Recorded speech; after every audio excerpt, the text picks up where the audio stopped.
Let me bring up one more big solution to plug our fiscal hole. Last year po, ang pinaka-corrupt na ahensya ng ating gobyerno, ang DPWH. Yes. Pero may magandang balita po, ma'am. Oh, number 2 na lang siya ngayon.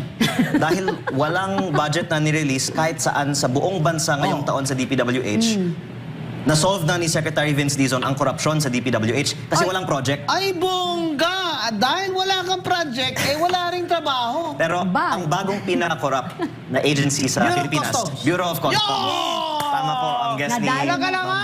Valedictorian talaga, Bjorn. Kung matagal na kitang pinupunta riyan dyan ha. Alam ko kaya kung sino ka ha. Ang problema ko, ang padrina mo sa Malacanang napakalakas.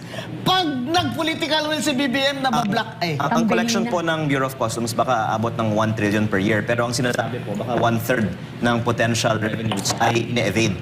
Kaya kung gusto natin bumuo ng bagong revenues, may karagdagang 500 billion pesos a year na pwedeng kolektahin galing sa mga smugglers my goodness. Ang gobyerno ay seryoso sa 500 billion ng corruption sa BOC. Oh gosh, at including sugar. Kaya ang tanong, ma'am, Smuggling of sugar. sa tingin nyo ba, magkakaroon ng 500 billion pesos smuggling per year kung walang mga pumaprotekta sa mga smugglers? Ay, sigurado. Nasa Malacanang nagpoprotekta kasi masyadong mataas ang kapit dyan ng mga Bureau of Customs na padrino. Inamin din sa congressional hearing, isa sa mga pinakamalaking sinasmuggle ay oil.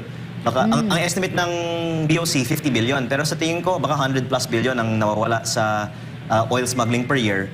At kaya hindi ibinababa ang mga buwis sa langis dahil hindi kasi nakokolekta ang buwis sa lahat. So, pwede sana yung 12% VAT, for example, maging 8 kung yung 1/3 ay makolekta. Pero dahil hindi kinokolekta yung 1/3, those of us that are paying have to pay higher rates on taxes. And you don't collect kung smuggled.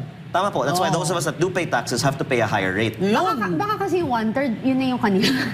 Yung mga kababayan, ang alam kong smuggling ng fuel dyan, nasa border natin with Malaysia. Yes. Ang alam ko.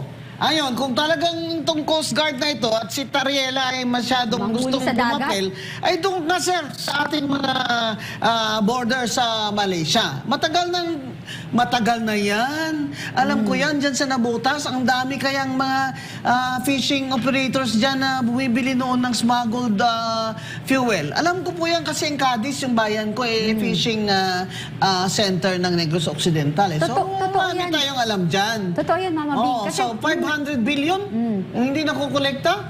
And, Congressman Levice, there is a United States State Department comment or report on corruption in the Bureau of Customs after they sent to BBM the report on the corruption in the DPWH.